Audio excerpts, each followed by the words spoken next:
A canoe? That is a canoe. A very, very old canoe. Wow.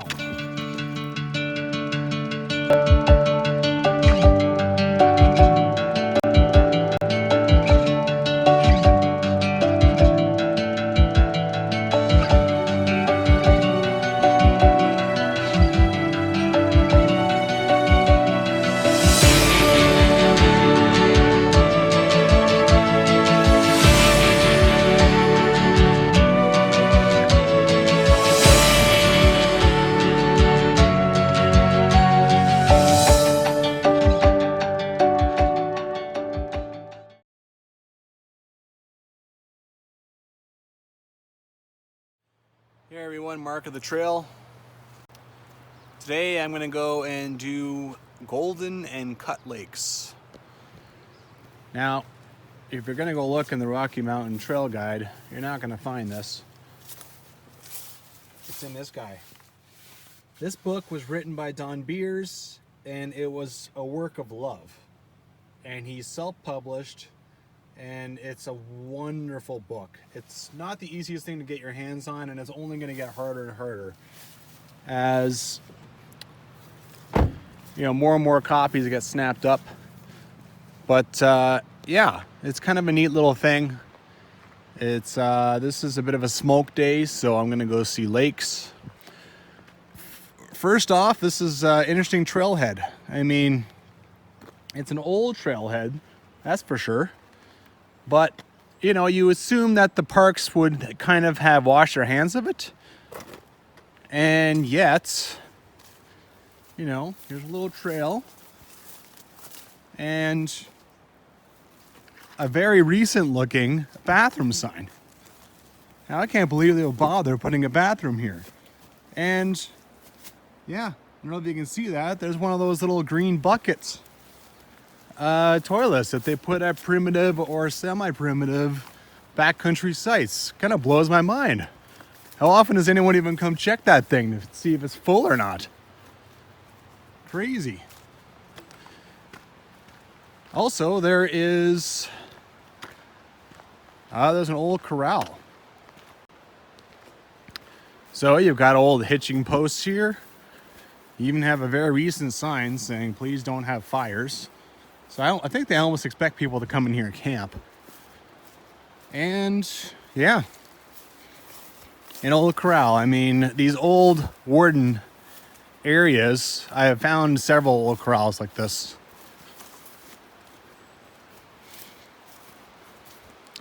So this is just off of the Decoigne Warden Cabin.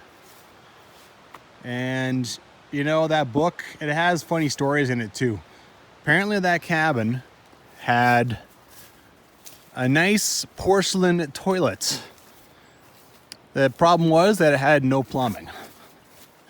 So the warden could have a look at his nice toilet and then, head out and use the outhouse because he didn't have any plumbing. So unless he just figured that thing was in his damn way.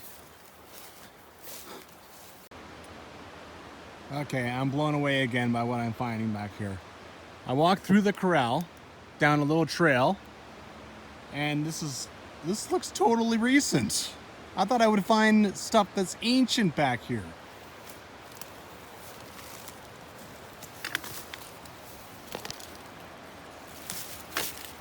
So, this is what I'm planning to walk. Goes down here, goes a ways, and then it goes up to Golden and Cutt Lakes. All this other stuff. Yeah, like coming over here, parking there, I know that's Miette, River Miette Lake. So you can come down here, and then you're going, you're going down a long backcountry trail. Damn, what is happening? I just thought I was going down some dead trails. How is there, this blows my mind. This isn't on any map or anything, and I just expected to find a bunch of beat up signs that are like on the ground. Okay, well, I haven't even left the trailhead. I've wandered into the bush back there where the bathroom is, and I've wandered down here. to the old corral and then found that wayfinding sign back there. I'm already quite surprised at what I'm finding. This is mind-blowing. Okay, my first part of my hike is to hike 5.4 kilometers down this, so I thought this would be totally boring, but you never know. You just don't know what you're gonna find out here. You never do.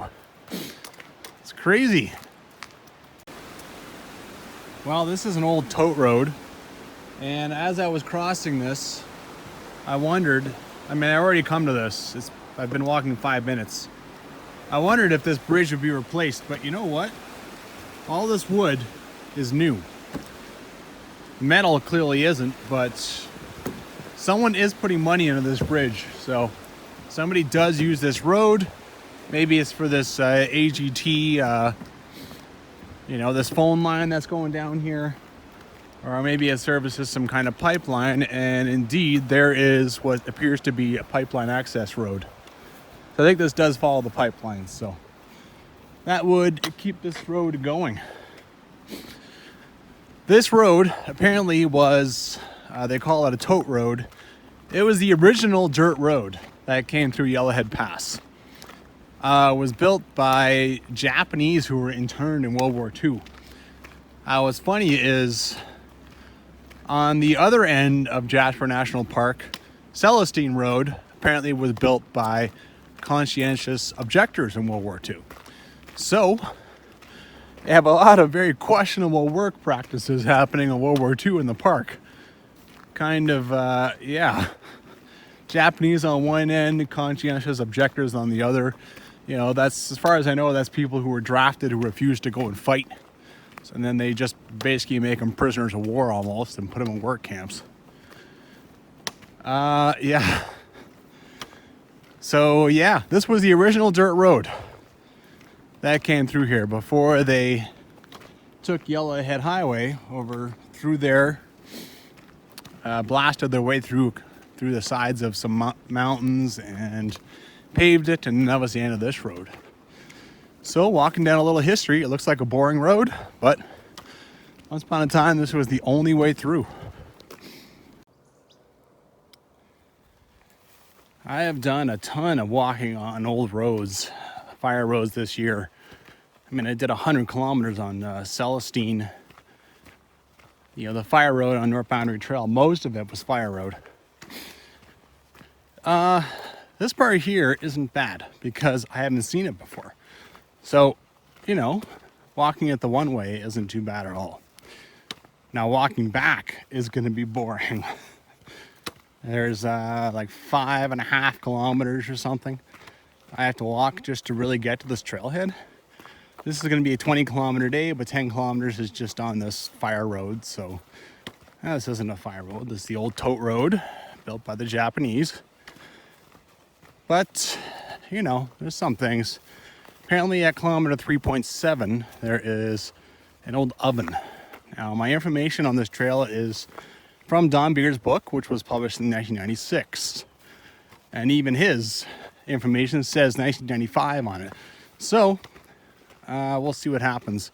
That's part of the fun, really, is this information is so old that I don't know what I'm going to find. Not a clue.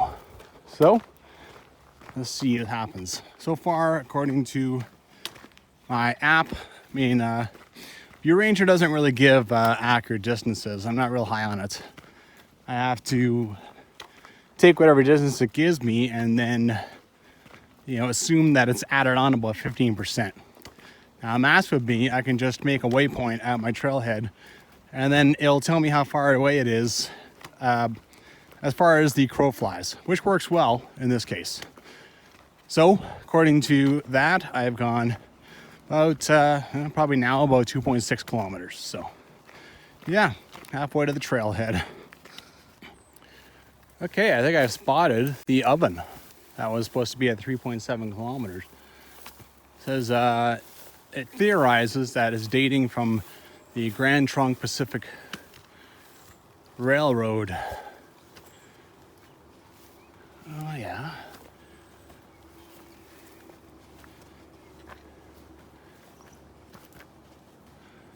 Okay.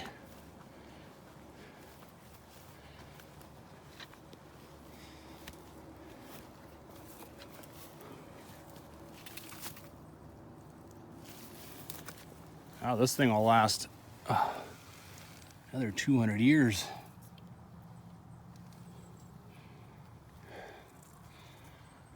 So that's an oven. So you would get a fire going in there and then just stick food in, and it gets hotter and hotter. I do not know. It's kind of neat.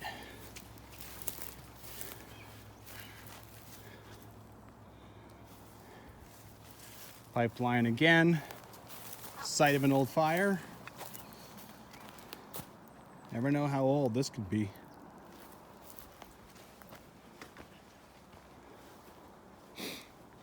Cool. At least there's something for me to see on this road. It just occurred to me that the old oven site that I just saw, that's from the railroad. Now, I've read about the railroads.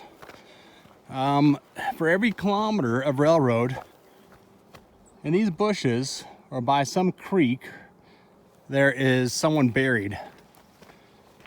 The Canadians really imported a boatload of Chinese to work on the railroad, and the working conditions were brutal. So they just brought in more and more and more. That was their solution, was keep going with it. Some of them died. A lot of them went back. A lot of them, I mean, even just, not so much Chinese, anybody didn't last very long on the railroad because it was massively brutal work. It's funny, Canada has a pretty clean history, but the section I'm walking through right now, we treated the Japanese badly and they built this road, and we treated the Chinese badly and they built the railroad. So, yeah, it's one of the few black marks on Canada's history, and here it is. Oh, one random 2x4 sitting on the side of the road. I really haven't seen jack all else on this road. It's nice to clean up the garbage, but well, I wish I could see some more. Well, the road has veered off to the left on me around this river. There was clearly an old bridge here, and you can see a little bit of evidence over there too. So I'm hoping that this is not a recent thing, the rediversion of the road around this. Well,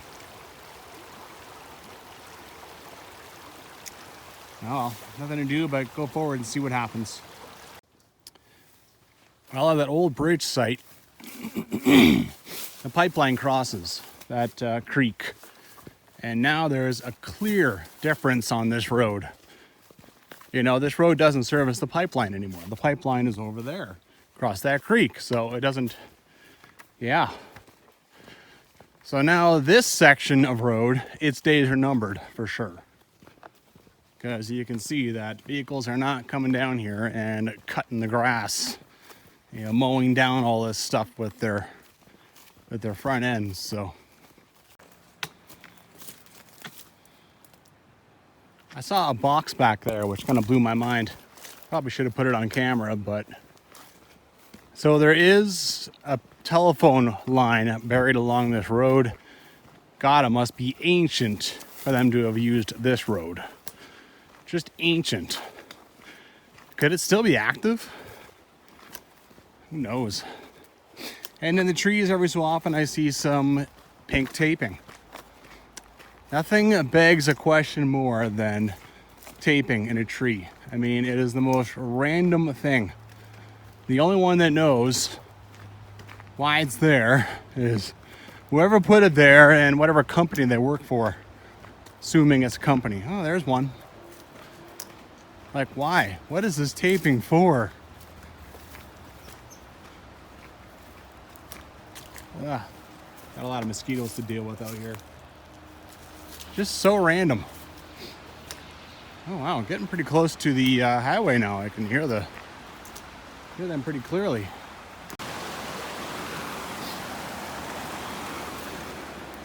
Okay, I'm thinking this is the site of the old Clairvaux Creek Bridge. Especially because we got some old cabling here. which is a surefire sign of a crossing. So now I gotta go to work and figure out where this trailhead is because it specifically mentions this. Okay, from my waypoint back there, it is showing about 5.1 kilometers. The trailhead is in a clearing, so here's the road. It's in a clearing among poplars on the left, just before an old road that crosses Clairvaux Creek. In 1995, the sign was obscured by fallen trees. Now, this is not much of a clearing, but it's 22-year-old information, so been a lot of growth. There is a pretty easy way to get back here, which I have already kind of hiked down. Let me see here. Among poplars on the edge of the clearing. So, all right, I came back down here before. Let's see if I can't find anything new this time.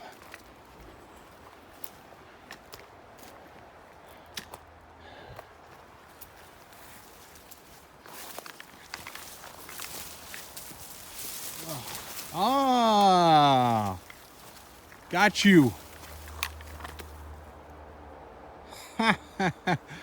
Wow. Okay. Okay, let's do that one more time. Bridge over Clairview. Road keeps going. Bad. Don't go down there. You know, I'm kind of curious to go down there, but I have no idea when it ends. You walk in here. This is what used to be clearing. Big piece of wood. That's a good marker because that'll be there for the next 20 years. And now left again.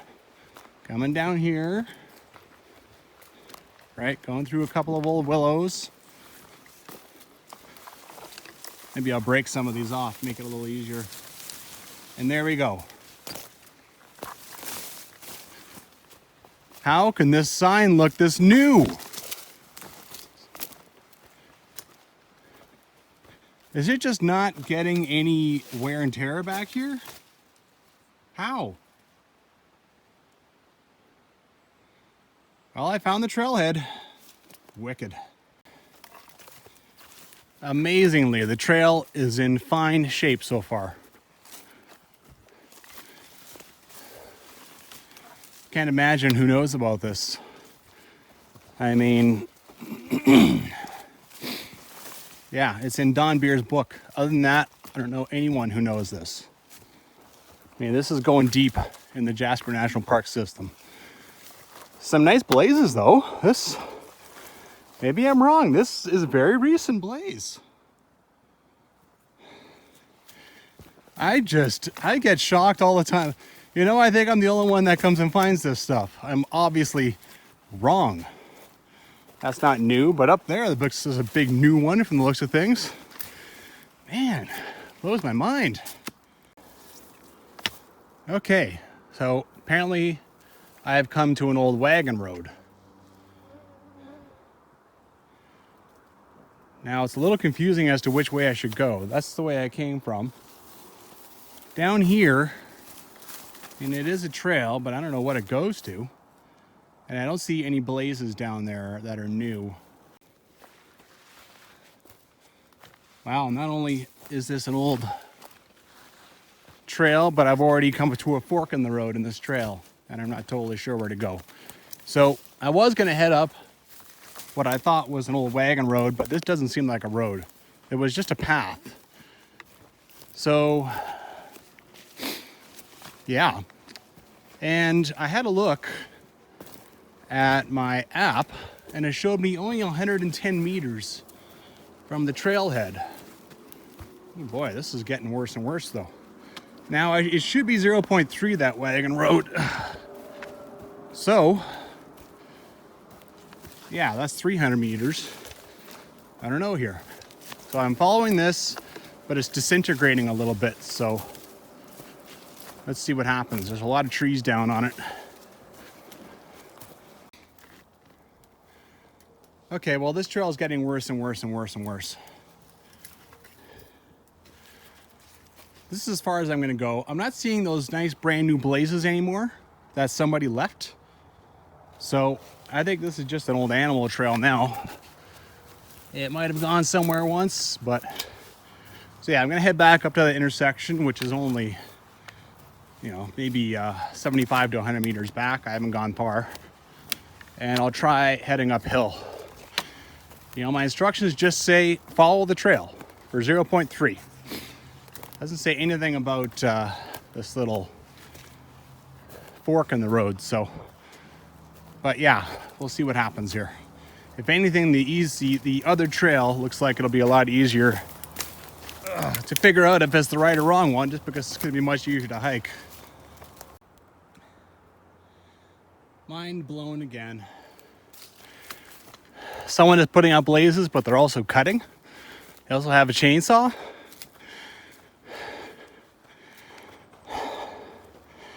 Damn. This is supposed to be 2 isolated fishing lakes. Must be some very serious fishermen to actually bring along a chainsaw. Okay, so apparently this is an old wagon road. It's been pretty good. It climbed me for a while, and now it's leveled me off. And then it says that this was an old wagon road here. Like, wow. I wandered in there a little bit. There are some huge trees back there cut down with chainsaws. So at one point this was something.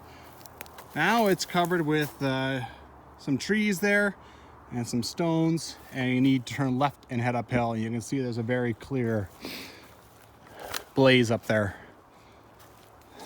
Man, that used to be a wagon road? That's something else. This is cool. This is fun. I haven't had to climb over much. Very clearly, heading up, turning right at that intersection now is the correct choice, because that little break off there from the left is what is described in the book. Now, I'm supposed to get to a bridge, so God knows what's going to happen there. A bridge that was there in 1995. Is it still there? 2018. That is the question.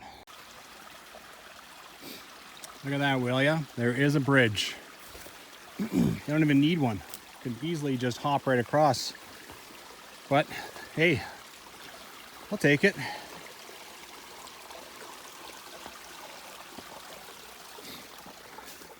Okay, next, supposed to ascend a hill to a pond.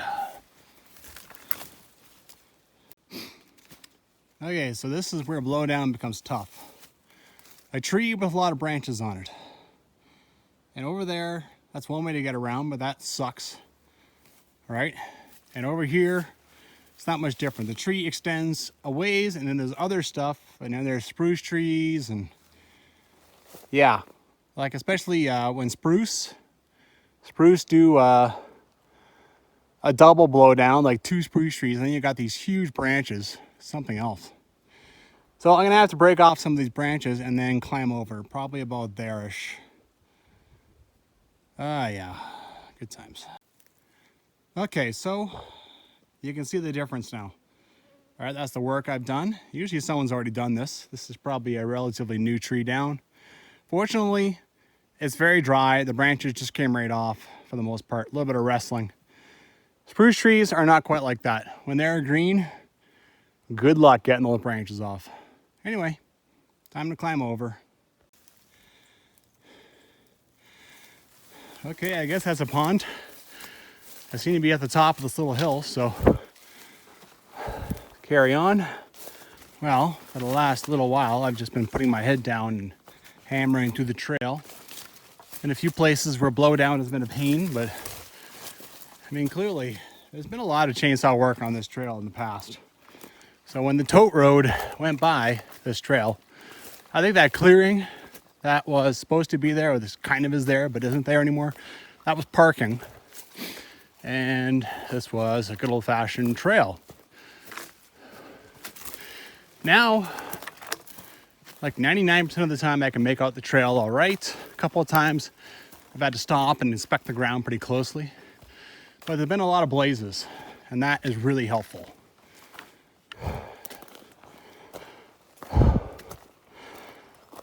I gotta make myself stop and take a rest at some point, but You know, the mosquitoes drive you forward. That's one thing about when the mosquitoes are pretty prominent, is they will keep you moving. The forest is supposed to open up enough for me to get some views, but there's just a lot of smoke. I can barely make out the silhouette of things, so. And that's why I'm doing a lake hike instead of like Opal Hills or something. Well, you would be finally starting to get some views on this trail if there wasn't a bunch of smoke.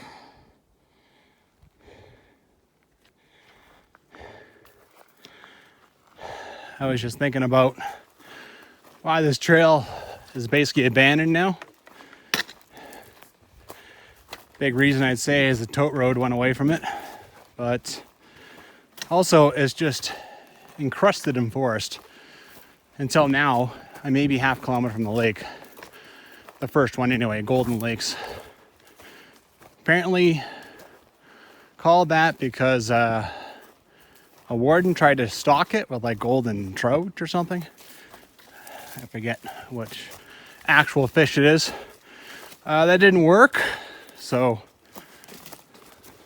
but they decided to call it the Golden Lake. And then Cutt Lake, same thing. He tried to stalk it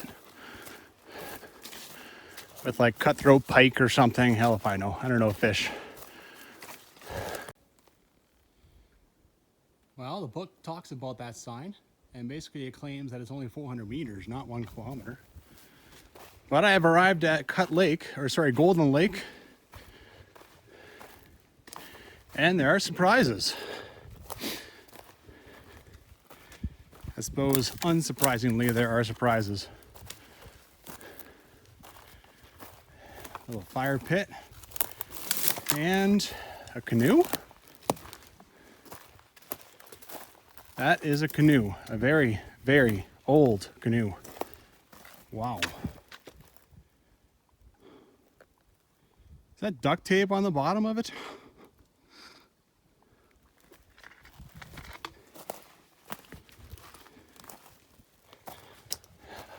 Awesome.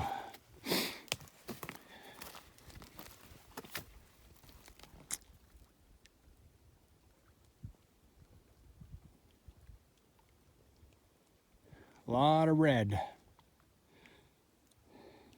A lot of pine beetle. That is one messed up canoe.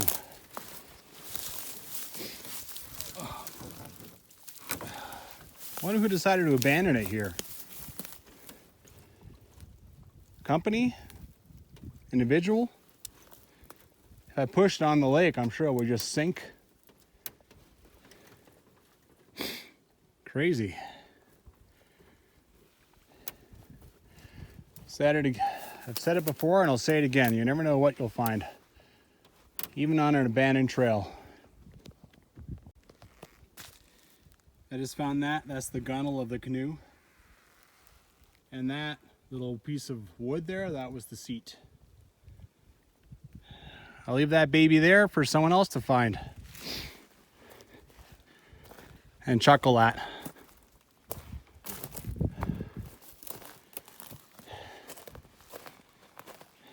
Wonder when the last time a fire was actually had in this guy.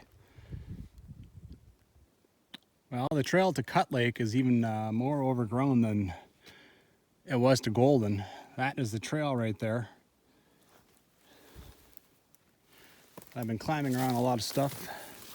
Fortunately, I know it's really not very long. But yeah, this one's been ignored maintenance-wise even longer than Golden has. I gotta find my way through this. Ooh yeah. Boy, that trail was tough.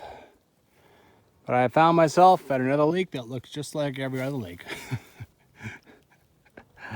It's true. When you go look back at pictures, you can't even figure out which lake is which, unless you made some sort of note of it. I'm not sure if I found the end of the trail or not. I kind of lost it back there, but it was right by the lake. There's really nothing to greet me here. Not like there was at Golden. I could look around a bit more, but I don't think there's anything else to be seen here. I think that fire pit and the canoe were the big surprises for this.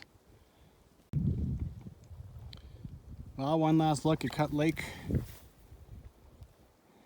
The trail down here is twice as bad as the long trail that went to Golden. So, if, 3 or 4 people go to Golden Lake this year, if that, I'm gonna go ahead and guess that I'm the only one that comes down to Cutt Lake. So, here you go, YouTube. This is a lake that almost no one sees in person. You at least get to see it on your couch. Well, I was starting to head back up. When I got to the bottom of the trail, I looked left and I saw 2 blazes on a tree, so I went left. When I got back up there now, I looked to my right and I saw evidence of chainsaw work. And so I followed what looked like a little bit of a trail down and pow. And look at all this old wood. It's ancient.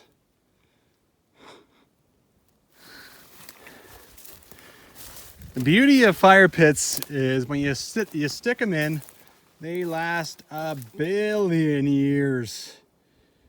I mean, they're just endless. Well, you've even got a big tree across it now. What else is over here? There's trees down and stuff, but there's clearly a trail going that way. Always with the surprises. And a trail going around, old caribou poop. What else you got? There's a sign. That's all this open area here.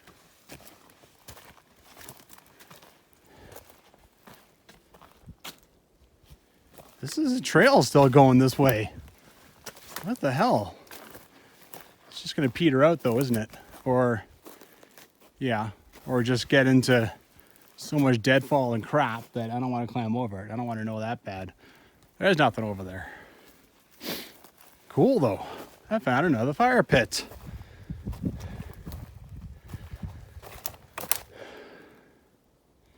You wanted to backpack out in the middle of nothing and have complete privacy and a fire? I found the spot. This is where you come. Bring your fishing pole, catch a few fish. Yeah, that'd be pretty sweet. Well, I have fought my way back to Golden Lake. Going down to Cutt Lake and back is kind of a bitch. If you were going to come up here and tent, like right in here or something, that's not real level, but that's a place you could set up. I would just, like you say, tent here and then just day hike down to Cutt Lake. It's, yeah. Trail's kind of a whore. And take a nice break here and then start working my way back. Well, goodbye, old canoe and lake. There's supposed to be some views of out toot and stuff up there, but smoky day. I doubt I'll be doing this trail again. It is 1,300 feet of elevation. That tells me why I'm feeling a bit tired too. I have heard back about a job I was up for that I mentioned on my Berg Lake trail videos, which I only did that like 3 days ago. And I got the job, so I'm moving to Calgary. So that's why I'm trying to pound off some Jasper day hikes while I'm only a few hours away. After that, there's about 1 billion day hikes in Banff and Yoho and Kananaskis, and all that sort of thing. So don't think I'll be coming back to this guy. If this trail were to keep being a decent hike, there has to be a lot of chainsaw work done because it's got a lot of pine beetle damage. For those of you who don't know, a pine beetle is an insect that never used to be able to cross the mountains because of the cold. But now the climate is warming up, it is crossing and is devastating the forest populations of the national parks. Now this tree is another one, and you can see the result, right? See the little holes? Hole there, you know, hole there. There are just holes all up and down the tree. The entire thing. What's worse is you have all these red trees. Well, you ever tried to burn dead spruce needles? They're like firecrackers. They go up like no one's business. So we've got these forests. It's drier than it normally is because of the climate. And now we've got dead trees everywhere. And it's a recipe for a raging fire that could be a disaster. Be interesting to see how that plays out the next 20 years.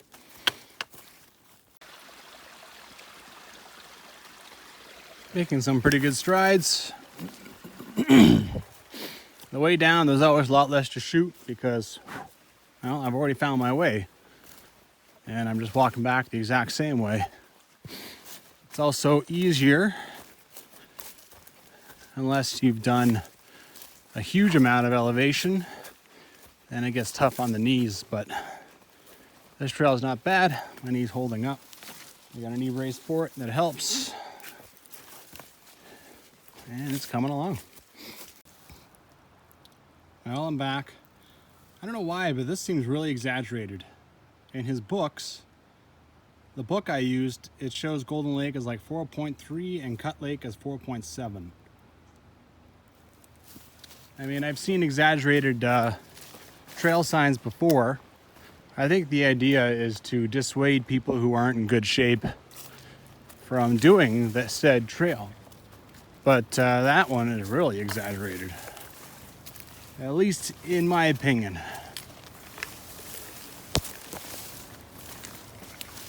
Okay, I'm gonna have a rest, and then I'm gonna decide what to do here. I might take a different route back to my car.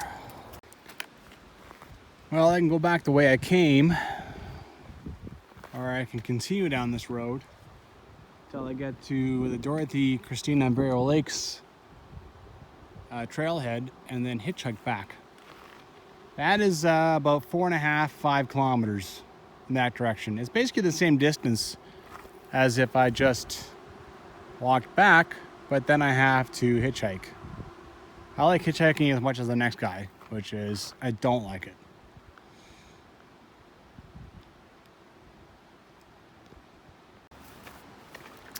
You know what? The chances of me seeing anything new down that road are almost zero. Ah, well, time for a boring 5-kilometer walk. Just enjoy the sun,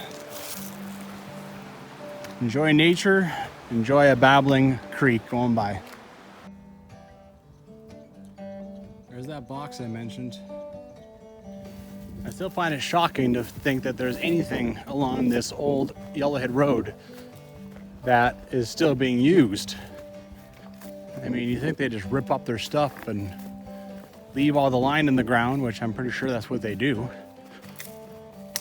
Just rip the signs out, rip the box out, and be done with it. Maybe the thing is actually still sending transmissions through, who knows? One thing I haven't mentioned yet is that this would be a fantastic bike-assisted deal. You know, I mean, this is easy bike riding. You just ride your bike down here, you would knock off 5 kilometers real easy. And then ride your bike back. It's a great way to speed up 10 kilometers worth. Otherwise, you were doing like me, back and forth. Yeah, with a bike, you know, this would be a pretty decent day hike. Go do some fishing. Could hide your bike real easy in those trees. Yeah, it's a pretty decent day.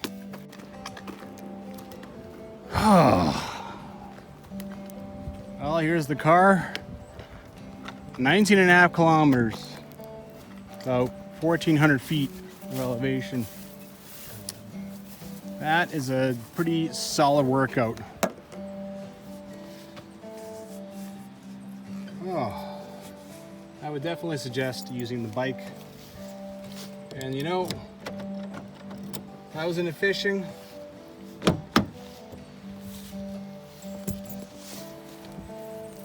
You use the bike, get down to the trailhead, bring a fishing rod, you bring a pan, you bring some oil. You get some, you bring a fishing rod, you can catch fish right from the shore. You get a fish, you can cook it right up there at that fire pit. Now that sounds like a fisherman's dream to me. Anyway, another trail successfully banged off. That was fun, kind of, it was all right.